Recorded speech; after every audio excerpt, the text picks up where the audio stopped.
This is a unique talk show that talks about controversies, lifestyle, issues in and out of the country.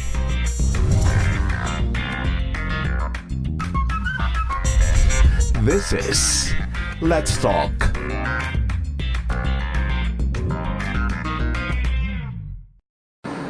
Hindi naman kailangan na maging isang politician ka o di kaya ay merong pwesto sa gobyerno para makatulong sa iyong komunidad o di kaya ay para naman i-promote ang community mo o isang bagay na di lang naman dito sa atin kundi i-promote mo rin sa ibang lugar.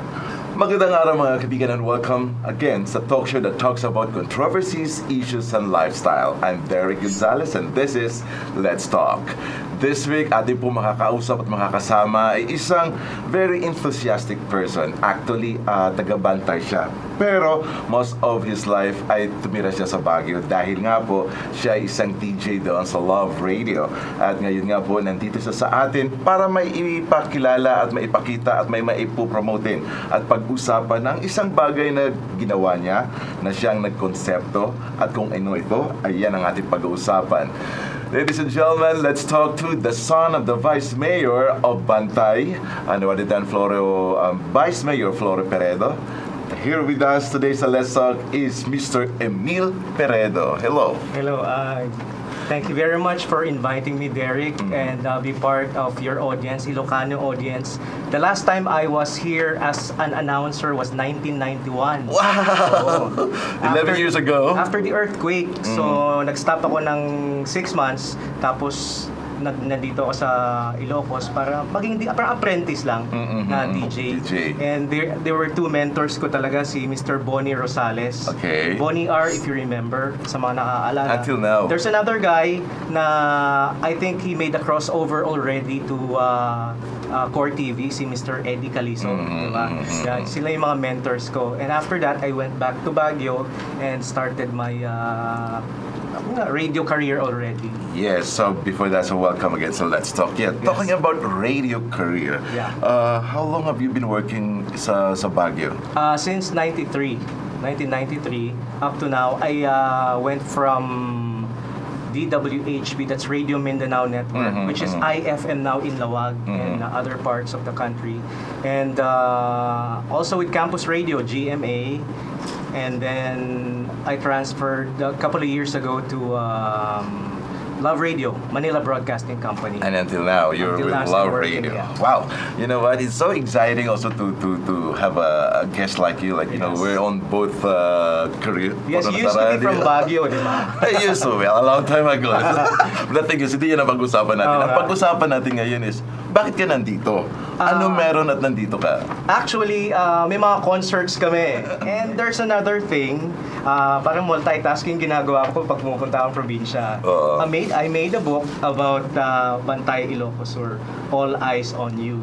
Bantay, Ilocosur, Yes. All Eyes on You. Parang kanta, but anyway. Yeah. So this is what you call a coffee table. Yes, a thing. coffee table book. It's a 20-page book, very colorful.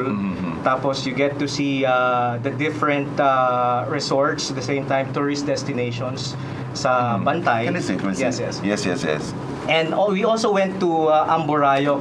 It's 1.5 hour walk from Amborayok. civilization. Yeah. That's Where's right. Amborayok? This one. Ayan, oo. Wow. Medyo malayo. Kasama ko si DJ Joey ng 94.1, who's a good photographer also. Photographer din yata ni Congressman Ryan. Yes, and there's another guy also from Binalonan. Kaklase ko nung college. Photographer din siya. Gave me a good discount para at least makamura ng konti. Ayan, Oo. natapos din. Photographers lang dito, medyo mahirap. So, ilang photographers meron ka dito? Meron kaming mga 3 photographers. Kasama ka na ba doon? Hindi ako wala akong mata sa photography. Okay. So parang yung pag-promote lang yun ang kaya kong gawin. At the same time, yung mga maglagay ng text. Eventually, kung hindi yung mga hindi nakakaalam ng coffee table book, it's more on pictures. Yes. Parang for tourist purposes kasi most tourists don't really read the book. Parang They just, binabrowse they just lang. can browse, and of course, they just want to Oo. see the pictures, tapos they will just ask, where? Oo. Ano ito? Ano meron dito? That's Something right. like. Pero bago natin tayo dumiretso sa mga pictures, Emil, Yes. let's talk about this book. So, how did you come up with this? Paano to na-conceptualize? Okay. I finished Mass Comm sa St. Louis University and then went on being a DJ for a while. Tapos sabi ko sa sarili ko 2 years ago, parang ganito lang at ganitong nangyayari. Gusto ko ng higher education, something like that. Parang na-board ka, no? Oo. Kasi it's routinary eh. Kaya sabihin natin you get to meet a lot of artista o di kaya politicians. So, kasi may, you're the DJ also. So, Yeah. alam mo yung pupunta ka sa mga concerts, sa mga product launching. Minsan you get bored. Tapos yung radio kasi ngayon, parang bumababa. Nagiging masa audience na. Yeah, Parang you're you right. don't speak English anymore that much. Not like on our era. That's right. You really have to speak in English fluently. Kaya nga eh. Okay, and then? And then I took up my masters at BSU Benguet State University at La Trinidad. I took up DevCom. Ang concept What's DevCom? DevCom is developmental communication. Ang concept kasi niya empowering of people and community. Parang ganon. Yeah, kaya And what do you do that on that? you do- Empowering, like, pupunta ka sa mga pupunta ka sa mga rural areas, discover the place, Okay, parang okay. ganon, and meet a lot of people kung paano mapaganda yung buhay nila, parang ganon. Tapos, meron akong research proposal na sinabit, dalawa siya eh, Ilocano short story, at saka tourism to discover and promote your own town, parang ganon. So, tapos, that's why, so you come out with, Oo. bakit Bantay? Ang gusto ko sanang itanong, but the thing is, parang to promote your town, Yes, right. since taga-Bantay ka, so Bantay ang naisipan mo. mas may impact kasi ang tourism kaysa sa short story dahil probably you can touch lives through promoting your town, parang gano'n. So, kasi, tama ka nga diyan. Pag pictures talaga, pag maraming colors yan, talagang nakaka-attract. That's right. Pero pag-usapan natin yung conceptualization process mo. So, sabi mo nga, sige, you want to promote your town. Yes. So, nung umpisahan mo na yan, so paano? Anong unang ginawa sa process ng paggawa ng coffee table? I've talked to the dean sa DevCom. Sabi niya, your talent is promoting. Kasi as a radio announcer, you meet a lot of people. Tapos syempre, palagi kayo nakipag-usap, nakipag-deal sa mga tipong ganyan. Tapos sabi niya, why don't you just promote your town? Sabi niya gano'n. Kasi ang concept din daw sa Europe yata, you put a certain coffee table book to different hotels para makita ng mga tourists na, ay, ang ganda pala nito. Sana pumunta ako dito sa mga lugar na ganyan. Parang gano'n. During the conceptualization Yes. process, okay, last question natin to before we pause for a break. Yes. Ang costing, gusto mo na malaman. So, paano yung preparation? Okay. Siyempre, finances, kailangan mo to. Swerte mo nga, mga photographers mo, sabi mo, Yeah. medyo gratis or thank you. Ganun. So, the thing is, sa pag-upisa, sa pagpunta sa mga lugar-lugar, pag-technology, so, mga magkano ang initial capital? Honestly, nung ginawa ko to, I don't really have any cash na on hand. Kinausap ko yung batch 1988 na St. Paul.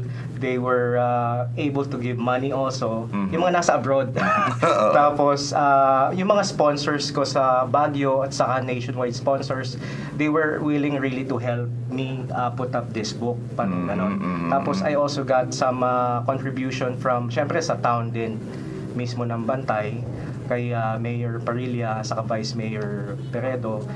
Pinahiram nila yung sasakyan nila, tapos binigyan ako ng permit so I can go around town without the gas. Okay na. So yun. Tapos ang napakasaya kasi pag yung bilang tayong mga radio announcers, marami tayong clout sa mga advertisers. Not only that, cloud advertisers, just pag friends kasi pag-usapan, marami talaga magtutulog. Pero diyan ka muna ha. We'll talk more about the book. Diyan ka lang. There we have it.